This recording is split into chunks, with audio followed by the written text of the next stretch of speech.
But sometimes we lose media, lost media. Then we all go search for media. Lost media, it's not found, it's lost. Lost media.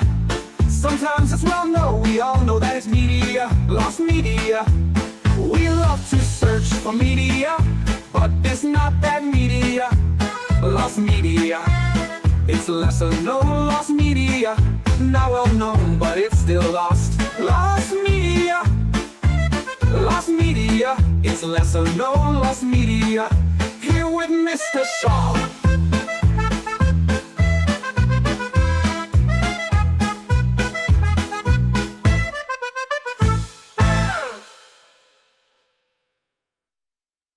Welcome back, Simian Squad, to volume 95 of Lesser Known Lost Media, the show where we cover lost media that you just don't hear about as much as other pieces here on YouTube. If you're joining us for the first time, lucky you, you have 94 pieces to binge watch after this one. How it works is we start with 4 family-friendly, safe-for-work pieces of lost media, take a brief break, and end with a spicy 5th piece. With all that being said, let's begin.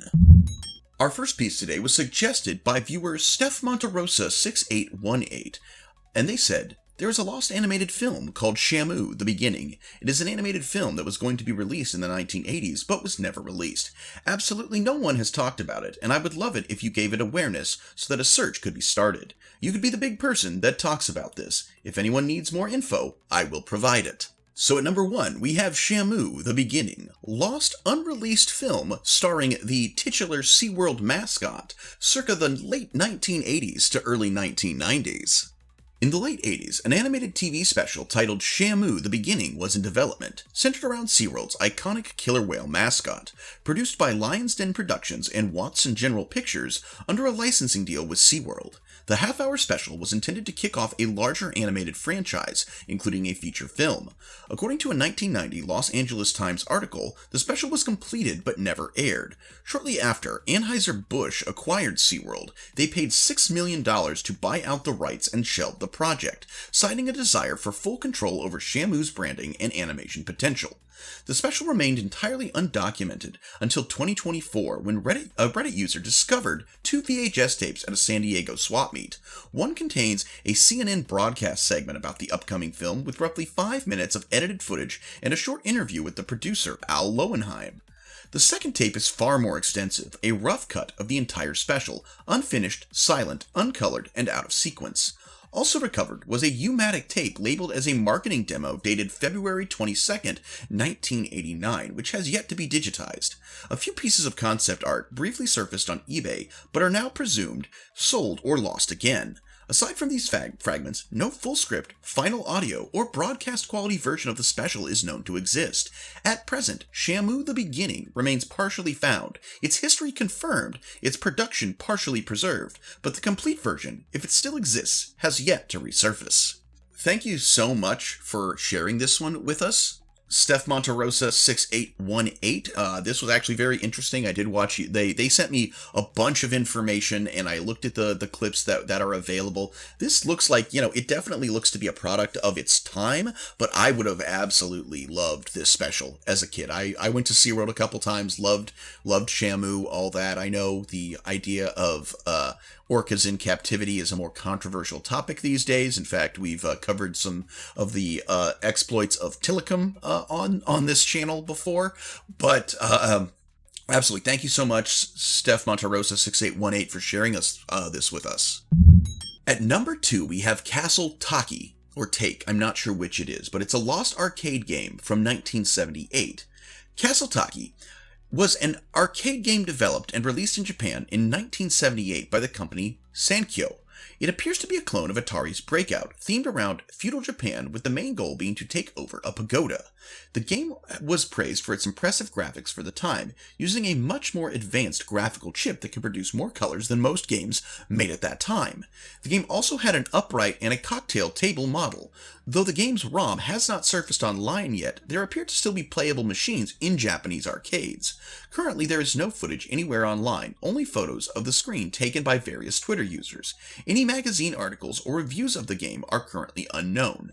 The company Senkyo later shifted focus to making pachinko machines. Their website documents the history of their pachinko machines, but nothing regarded any of their block-breaking games.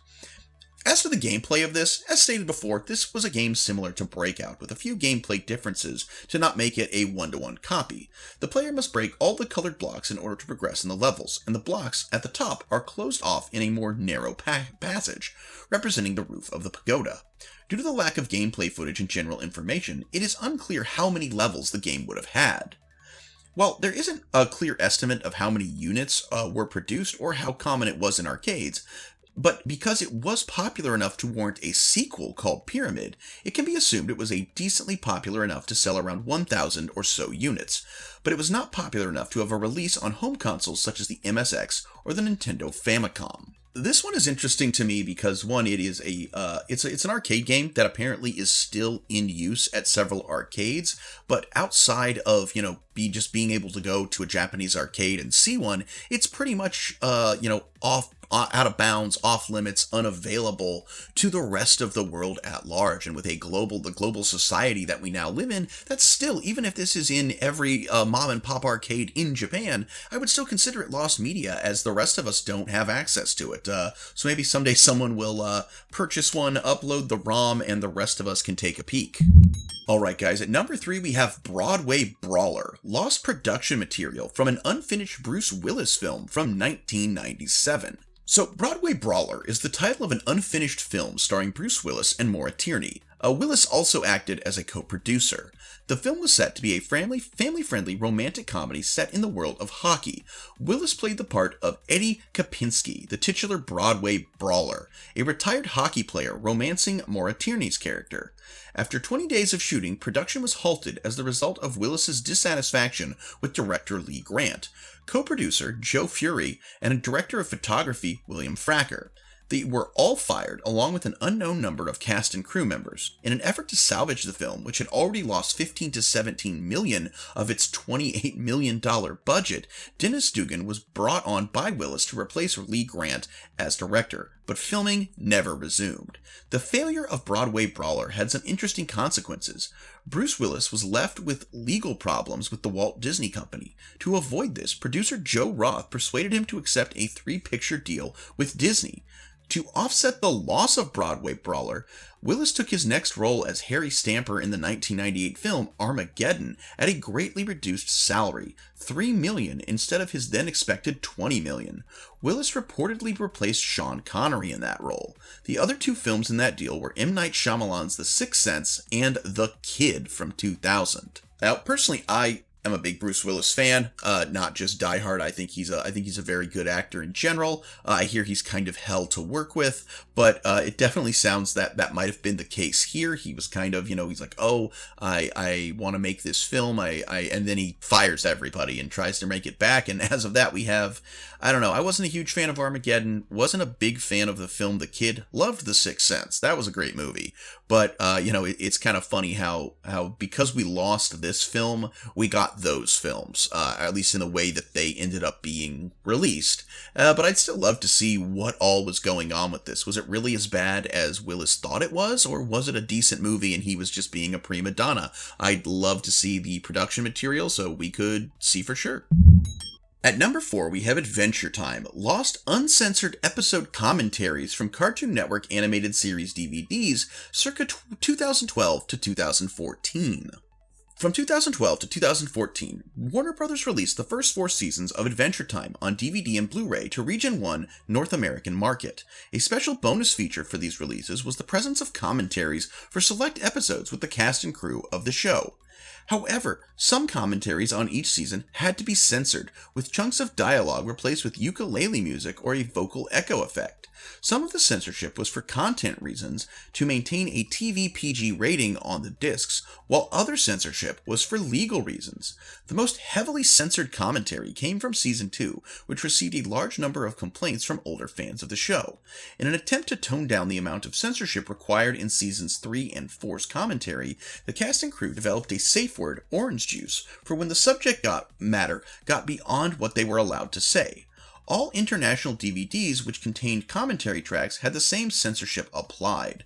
Since Season 4, there have been no commentaries on the home video releases of For Adventure Time, but it is unknown if the uncensored commentaries for these seasons will ever be released. Now, I'm not an Adventure Time fan myself, but I am no stranger to DVD commentary. While I've not listened to any in quite some time, I remember watching all 3 of the Austin Powers movies with the DVD commentary, and I remember South Park, at the very least, used to have little mini commentaries at the beginning of each episode, and it was always very interesting to hear some of the thoughts of the cast and the crew behind the scenes, all that kind of stuff. But it's funny to me that, you know, in the DVDs for a kid's show, they would not censor themselves, which is a little ridiculous. It almost seems like it was done on purpose. Like they purposely had stuff that they needed to edit out, then would state, oh, it was for legal reasons or to maintain content, but it almost seems like it was made to cause controversy as opposed to being something natural. That's just my opinion.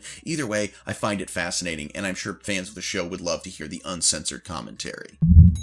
Alright guys, we will get into the 5th spicy piece here in just a second, but I'm going to talk a little bit about the channel, our current, KPIs, our goals, and just a little bit of advertising for my other ventures here. Now again, we did change the channel goals. We've updated them a few times since the start of a year, but now I think this is what we're going to stick with. So we have 2 goals, and if either one of these goals get met, then the channel will continue. Now, goal number 1, of course, is to have 2,000 subscribers by the end of 2025, as well as to receive 100,000 views on this channel in 2025. So how are we doing on that? Well, as of right now, we have 1,173 subscribers, so still a long way to go, but we're making some progress from when we originally got 1,000 near the end of last year. As for our views so far this year, we have 24,159 views for the channel. So a third of the way through the year, we're at a 25% almost where we need to be. So we're lagging behind a little bit. I do need your guys' help with this. Please subscribe if you haven't already. Please do watch the videos. And if you know people that like the kind of channel content that's on my channel, AITA videos, neckbeard content, and of course Lost Media, and of course my good boy Sprinkle over there on the shorts, please do share this channel around so we can get that sub count up and we can get the view count up. Goal number 2 has only recently changed. Originally I was saying I want this channel to bring in $100 a month, but that was also a little nebulous and a little hard to calculate. So my goal for the end of the year is to have 20 active channel members or patrons.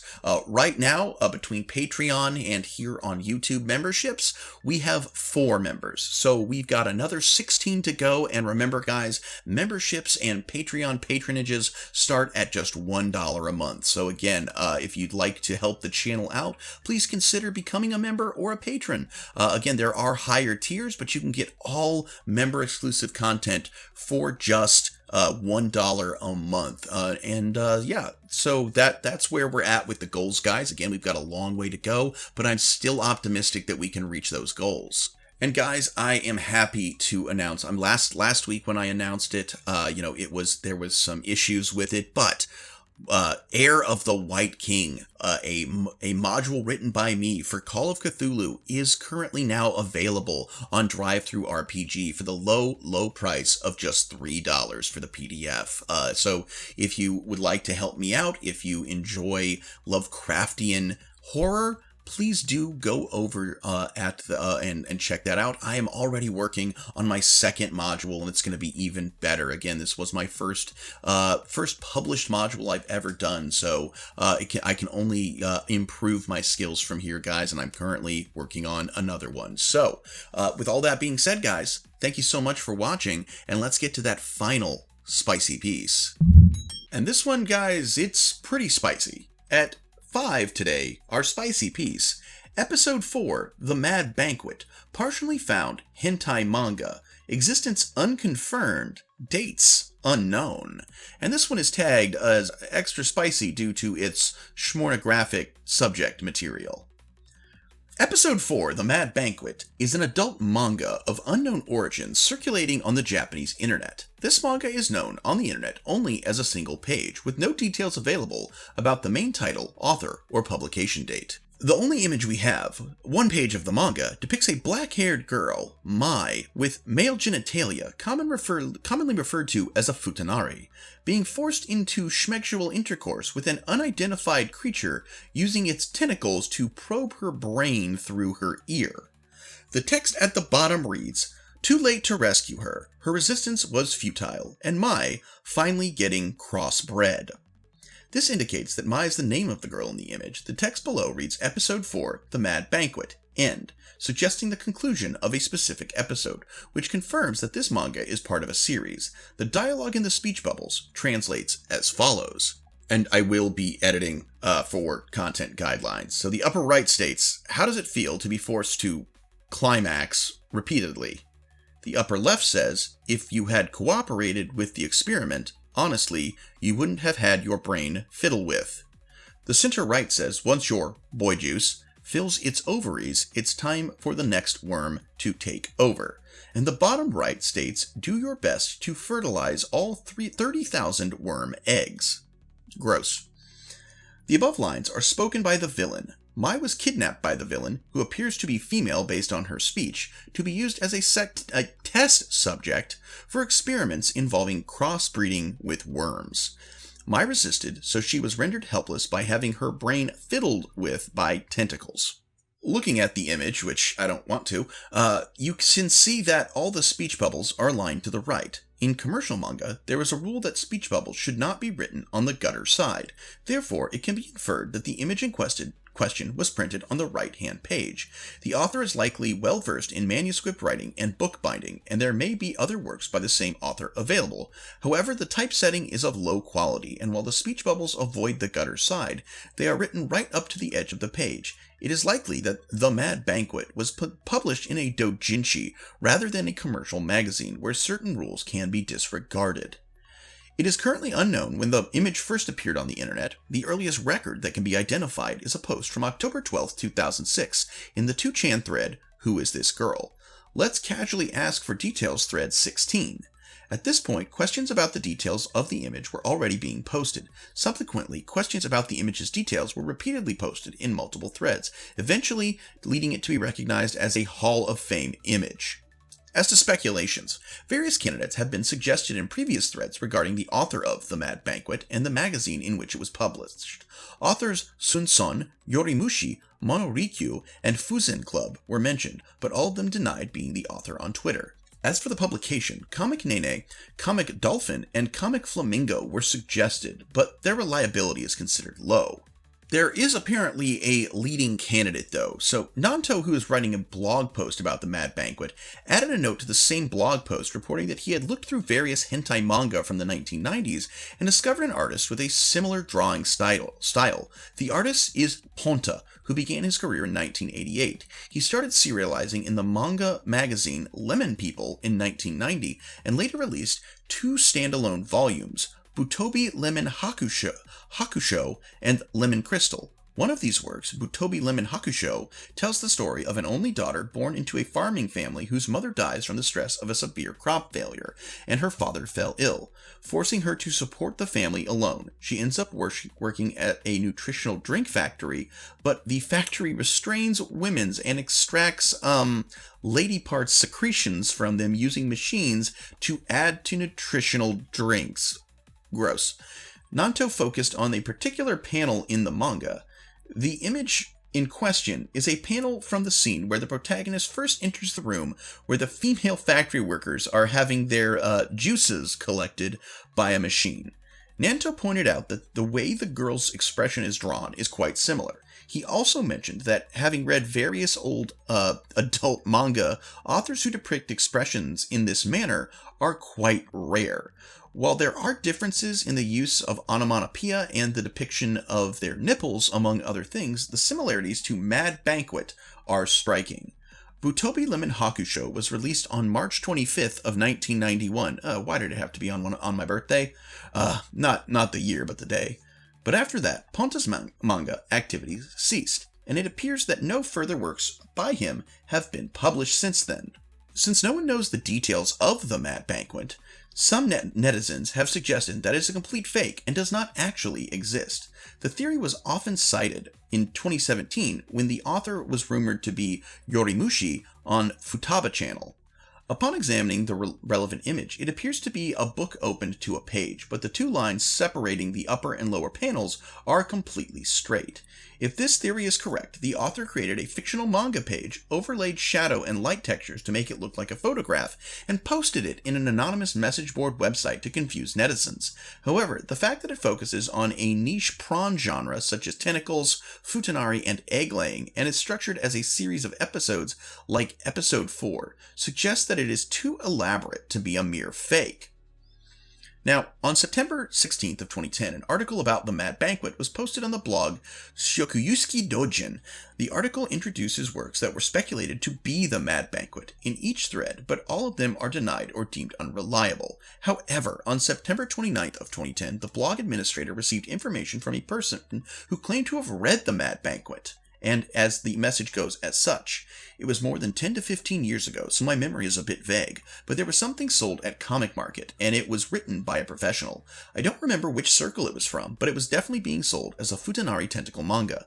By the way, this is volume 1. The release I remember the reason I remember it is because I went to Comic Market with a friend at the time, and my friend bought it. I also read a little bit, just skimmed through it. Yeah, because you wouldn't want people to think you were a perv. What I vaguely remember is that there was a girl named Mai who was struggling with being Futanari.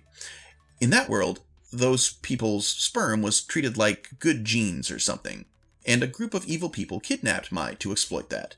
My friend found out and tried to rescue her. Mai's friend found out and tried to rescue her, but arrived too late and was forced to extract the fluids. When her friend finally arrived, Mai was in a broken state, beyond repair, and that's where the first volume ends. I haven't been in contact with the friends since, so I have no idea where they are. Based on the above testimony, the blog administrator concludes that The Mad Banquet was a work sold at Comiket between 1995 and 2000, given that the blog was created in 2010, 10 to 15 years prior. While original creations such as Toho and Tsuhimi gained popularity in the 2000s during the 1990s, secondary creations were the main sellers at Comiket, and the original creations did not achieve much success. Furthermore, considering that the genres of Futanari and tentacles were still niche at the time, it is possible that only a few copies were sold. The administrator speculates that it may be why details of the Mad Banquet are so little known. Oof, that was a lot to get through, guys. I had not read that article before reciting it to you here, so Jesus, oh my god. That's horrible. I'll be honest, guys. I can be a perv. I'm not that kind of perv. That's a lot. That's a lot, guys, but people on the internet are weird, and I'm sure there's plenty of people who would like to know once and for all whether or not this is a fake or if it's something real, and then they're going to want to get their hands on it. So, best of luck to them, I suppose. And that's our show today, guys. Thank you so much for being with me today. We are inching ever closer to our 100th episode, so be sure to subscribe, be sure to like, comment, and be sure to come back for the next one, because you're not going to want to miss what comes next. I want to give a big shout out to my biggest supporter, J-Dog. J-Dog, again, one of the members of the $10 tier over on Patreon. Both membership, YouTube membership, and Patreon patronage does have a tier where you can get a shout out at the end of these videos, just like my friend J-Dog. Thank you so much for your continued support. Thank you to all my wonderful, beautiful patrons and members, and thank you to all of you viewers to keep coming back here and watching these videos. It really does mean the most, and I thank you so much for your contribution in helping me reach my goals for this year. Until next time, everybody, I'm Mr. Sean. This is Mr. Sean Productions, and I sincerely hope that you have a great day and an even better tomorrow. Bye-bye.